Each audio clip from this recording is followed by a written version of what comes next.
अब मतदान केंद्रों पर पहले से ज्यादा बुजुर्गों की कतार देखने को मिल सकती है।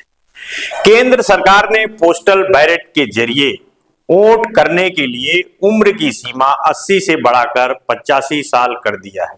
यानी अब 85 साल से नीचे बुजुर्ग को वोट डालने के लिए अनिवार्य तौर पर मतदान केंद्रों पर आना होगा।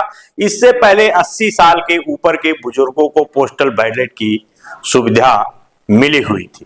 केंद्र सरकार ने चुनाव आयोग से विचार विमर्श करने के बाद शुक्रवार को चुनाव संचालन नियम 1961 में संशोधन किया है।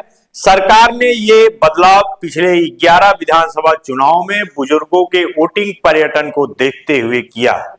इन चुनावों में 80 साल के ऊपर के 97 से 98% बुजुर्गों ने पोस्टल बैलेट के जरिए मतदान करने के बजाय मतदान केंद्रों पर जाकर वोट डालना पसंद किया था। इसे देखते हुए ही सरकार ने 2020 में किए गए इस प्रावधान में संशोधन किया है। बता दें कि चुनाव संचालन नियम 27A के अनुसार 80 वर्ष से अधिक आयु के वरिष्ठ नागरिकों, विकलांग व्यक्तियों, चुनाव ड्यूटी में तैनात कर्मियों और सेना के कर्मचारियों के लिए पोस्टल बैलेट यानी डाक मतपत्र की सुविधा प्रदान की गई है।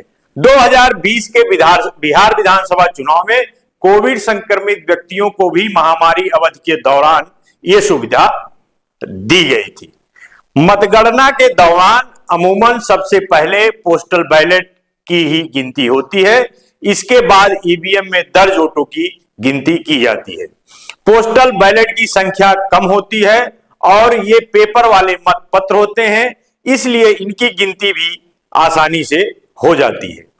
टीओआई की रिपोर्ट के मुताबिक चुनाव आयोग ने उन 11 राज्यों केंद्र शासित प्रदेशों के मुख्य निर्वाचन अधिकारियों के साथ समीक्षा बैठक की थी, जहां हाल ही में विधानसभा चुनाव हुए हैं। इस बैठक में पता चला है कि 80 साल से ऊपर के मतदाताओं में सिर्फ 2-3% बुजुर्ग ने ही पोस्टल बैलेट का विकल्प चुना था। बाकी लोगों ने वोट डालने के लिए मतदान केंद्र पर आने का विकल्प चुना था। देश भर में 80 वर्ष से अधिक आयु के वरिष्ठ नागरिकों की कुल संख्या 1,75,00,000 है, जिसमें 80-85 वर्ष के आयु वाले की संख्या 98 लाख है। तो आज के लिए इतना ही। बने रहिए हमारे चैनल पर। चैनल पर पहली बार है तो चैनल को सब्सक्राइब करिएगा। नमस्कार।